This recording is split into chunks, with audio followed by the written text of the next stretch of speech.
Ok Simon, très très heureux de faire cette interview avec toi. Déjà merci pour ton accueil, merci pour cette visite. On va en parler du lieu où on est justement, mais un lieu incroyable, je pense, pour la performance, pour le bien-être, quelque chose qui a été créé, qui est top. Donc très heureux de faire cette interview avec toi après quelques années où on ne s'était pas vu, un partenariat qui se met en place et c'est top. C'est vraiment top de te revoir après tout ce temps. Merci pour ta venue, en tout cas, ça fait vraiment plaisir et ouais, hâte de partager un peu tous ces beaux projets. Donc j'ai quelques questions pour toi. Dans un premier temps, déjà, est-ce que tu peux te présenter toi et présenter un petit peu ton parcours? Donc Simon Recoul, je suis ergonome et entraîneur cycliste, entraîneur depuis 2018, ergonome cycliste depuis 2018 également, plus récemment sous le nom d'Inetic, société qui est vraiment dédiée à l'univers du cycliste et du triathlète, sur le positionnement, sur le suivi d'entraînement, sur vraiment la proposition d'accompagnement par d'autres biais, sur des choses que je ne maîtrise pas, donc notamment la prépa mentale, la nutrition, etc. Et pour en arriver là, on s'est croisé à la fac. On s'est croisé à la fac en licence TAPS. J'ai fait sciences des sports pour devenir entraîneur dans un premier temps. J'étais cycliste, donc passionné et passionné. Vraiment, j'ai toujours été amené à regarder ce qui se passait dans mon professionnel, amateur, très orienté matériel aussi à une certaine époque. Et puis malheureusement, un jour, je me suis blessé. Par la force des choses peut-être, le destin peut-être, je ne sais pas. Mais en D'accord. soi, c'était la passerelle entre la licence et le master. Donc j'ai fait un master ESAJ, donc entraînement sportif, analyse de jeu, qui m'a permis en fait de comprendre l'interaction entre la mécanique et du coup la Oui. physio. Et j'ai pu comprendre des choses sur moi-même, sur mon positionnement sur le vélo, et qu'on pouvait toujours aller plus loin que les propres standards qu'on nous recommandait depuis des années. Et petit à petit, j'ai créé une société. C'est comme ça que aujourd'hui, je suis sur l'ergonomie cycliste en priorité. Ok, vraiment, vraiment top. Un très beau parcours que je connais un petit peu. Euh, Qu'est-ce qui te plaît dans ce que tu fais au quotidien? L'accompagnement des gens, de rendre service. En fait, vraiment, je suis assez animé par le fait de pouvoir être disponible et de pouvoir répondre à des attentes. C'est-à-dire que généralement, on vient me voir parce que les gens ont un problème ou une question et de pouvoir participer à une potentielle réponse. Alors des fois non, mais du coup c'est pour ça qu'on est entouré de personnes, de médecins, de kinés, d'ostéos, des gens qui ont des savoirs que j'ai pas.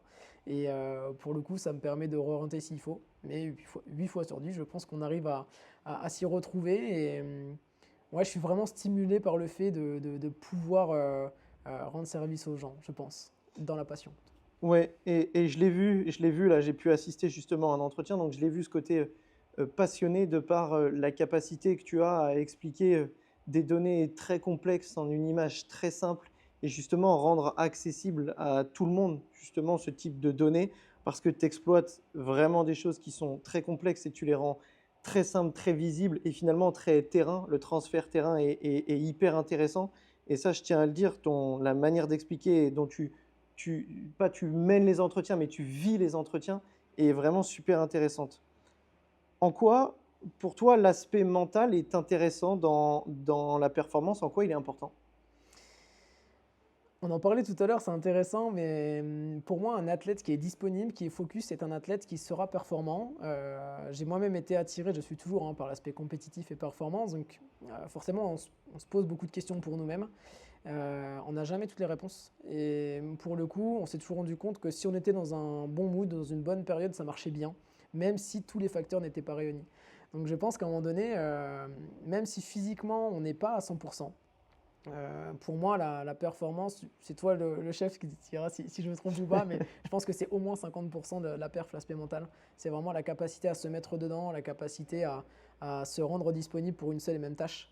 D'être monotâche, je pense que c'est super important voilà, dans une pratique sportive. Et beaucoup d'athlètes, je pense, ont été gâchés par le fait de ne pas être focus au bon moment, au bon endroit, de ne pas avoir été bien entouré. C'est dommage. Et du coup, on a des gros potentiels qui sont passés à côté de grosses carrières Ouais. parce que, du coup, je pense que mentalement, c'était pas sain sur la prépa. Et c'est vrai qu'on est en train d'avancer, plus les années passent, finalement, plus ce parcours de la préparation mentale.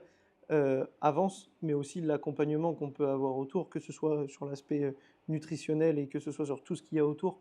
La performance, dans la performance, on est quand même en train d'avancer et ça, il faut le dire, on souligne souvent les choses quand elles sont pas bonnes, il faut souligner aussi quand elles sont très bonnes. D'un point de vue plus personnel maintenant, quels sont, toi, tes futurs objectifs Professionnel ou personnel? professionnels? Professionnel, du coup, c'est vraiment de créer une atmosphère autour du cyclisme sur Bordeaux. Tout simplement parce qu'ici, comme tu l'as dit, on a un gros complexe, le Medical Stadium. C'est une pluridisciplinarité de dingue. Donc, on a des préparateurs physiques, on a de l'analyse biomécanique, bon, bah, du coup, à vélo, forcément, sur des sports indoor-outdoor, donc sur tout ce qui peut se passer à l'extérieur, hein, le Ouais, run, le foot, le rugby, bref. Sauf que ça manque de bicyclettes dans le secteur, à mon goût. Et j'aimerais ouvrir une cellule d'entraînement qui s'appellera sûrement le studio. Où en fait, l'idée, c'est d'accompagner, d'animer des sessions de bike en indoor pour que les gens apprennent à pédaler, qu'on soit focus sur l'aspect moteur, sur la motricité. ouais, Je parle beaucoup de conscientiser la gestuelle. Bon, bah, ça forcément, ça me parle un petit peu. tu es beaucoup plus apte que moi là-dessus à vraiment le mettre en place. Mais l'idée, c'est voilà, d'apprendre les choses et de faire une monotage. C'est-à-dire, j'apprends, je mets en application, je fais l'imagerie mentale sur une répétition de gestuelle et normalement, on devient meilleur avec tout ça. Et c'est trop souvent oublié. Pour ça, si je rebondis sur la question qu'apporte la prépa mentale, ça apprend à gérer un stress, à gérer des émotions, à se Mhm. concentrer. Mais je pense que ça participe aussi sur la performance, sur l'analyse de la gestuelle et surtout de conscientiser des ressentis qu'on doit avoir en compétition. Et ça manquait, je pense, aujourd'hui sur l'aspect entraînement, sur ce que je pouvais proposer. Super. Ok, top. Donc rendez-vous au Medical Stadium dans les prochaines semaines, dans les prochains mois, pour tous les passionnés qui vont vouloir apprendre de nouvelles choses avec toi. Ils seront sûrement très très satisfaits, je peux en attester. Donc toutes les personnes qui nous regardent de la région ou même aux alentours qui vont avoir envie de venir vont être les bienvenus. On est allé à la fac ensemble, comme tu l'as dit un petit peu dans l'introduction. Toi, à la fac, qu'est-ce que tu as le plus et le moins aimé, justement, en STAPS? Le plus aimé et ce que vraiment j'ai essayé de garder dans ma vie, c'est l'aspect communauté. L'aspect communautaire où finalement on partage les mêmes valeurs, on partage tant les moments de bonheur que les moments de galère. Ouais. Les étudiants savent de quoi on parle hein, quand on parle d'examens un peu complexes et compagnie, c'est toujours un peu pénible.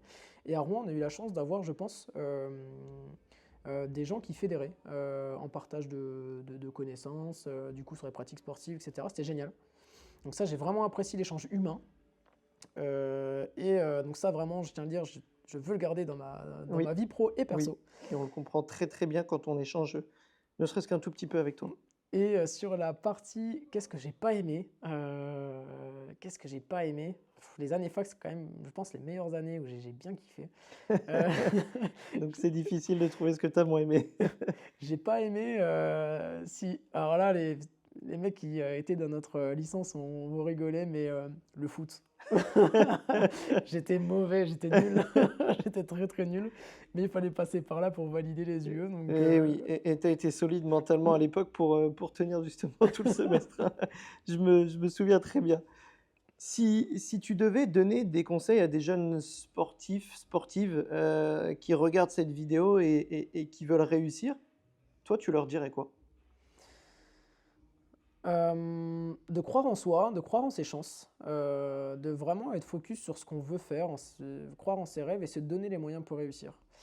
J'adore Orelsan, on parle de sociologue des temps modernes, et à un moment donné, il dit que si on veut filmer, il faut juste un truc qui filme. La preuve en est là, on a des téléphones. Et pour le coup, je pense qu'on n'a pas forcément besoin d'avoir des gros moyens.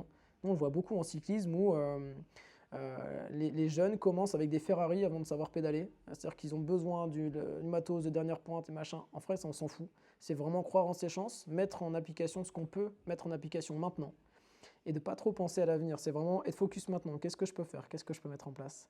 Et avancer dans ce sens. Force de l'instant présent, Exactement. totalement. Je partage totalement ce conseil hyper intéressant. Pour terminer l'interview, je la pose cette question à tout le monde, à tous les sportifs qui travaillent avec moi, et donc forcément à toi aussi. Je dis toujours que j'aime pas me vendre, c'est un petit peu plus compliqué pour moi. Les personnes qui sont les mieux placées pour parler de ce que je fais ou de ce qu'ils observent, bah, ce sont les personnes qui sont autour de moi. Donc cette question, je te la pose. À ton avis, pourquoi travailler avec MPerf? Intéressant. Travailler avec MPerf parce que on en a parlé encore tout à l'heure, je suis très, très, très emporté par le fait d'échanger les choses.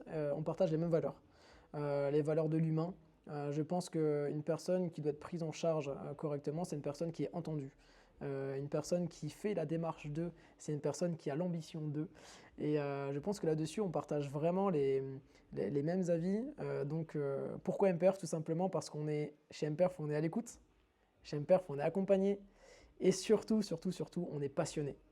Et ça, c'est ce qui fait 80% de la chose. C'est-à-dire que si on bosse avec des gens passionnés, ou on est nous-mêmes passionnés, ça avance. Ça peut que marcher.